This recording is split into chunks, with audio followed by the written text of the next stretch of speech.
খ্রিস্টান থেকে ইসলাম ধর্ম গ্রহণ করেছেন ব্রাজিলিয়ান কিংবদন্তি ফুটবলার রবার্তো কার্লোস। সোশ্যাল মিডিয়ায় ছড়িয়ে পড়েছে তার কিছু ছবি। শান্তির ধর্ম ইসলামে আপনাকে স্বাগতম কার্লোস। গুঞ্জন উঠেছে জীবনযাত্রায় নাকি আমূল পরিবর্তন এনেছেন লাতিন আমেরিকার এই ফুটবল জাদুকর। তাহলে কি সত্যি তিনি ইসলাম ধর্ম গ্রহণ করেছেন? পুরো ঘটনা কি চলুন জেনে আসি। এর পেছনে হাত রয়েছে তুরস্কের একজন প্রভাবশালী রাজনীতিকের। তুর্কি পার্লামেন্টের সদস্য আলী শাহিনের বিস্ফোরক এক বক্তব্যে উঠে আসে সেই তথ্য। তার বক্তব্য অনুযায়ী লাতিন আমেরিকার সুপরিচিত ইসলামিক পণ্ডিত শেখ জিহাদ হাম্মাদে এক সভায় অবিশ্বাস্য এক অভিজ্ঞতার কথা ফাঁস করেছেন। হাম্মাদে দাবি করেন রবার্তো কার্লোস এসেছিলেন তার কাছে। কার্লোস তাকে নিজ ইচ্ছায় শেখের সামনে বসে শাহাদা বা কালিমা পাঠ করেন।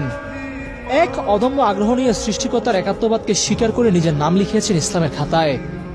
তবে এই পরিবর্তনের মূল অনুঘটক হিসেবে উঠে এসেছে তার মরক্কান স্ত্রী সুহাইলা এল তাহিরির নাম। সুহাইলার প্রভাবে নাকি একটু একটু করে ইসলামের মোহে পড়েছেন কার্লোস।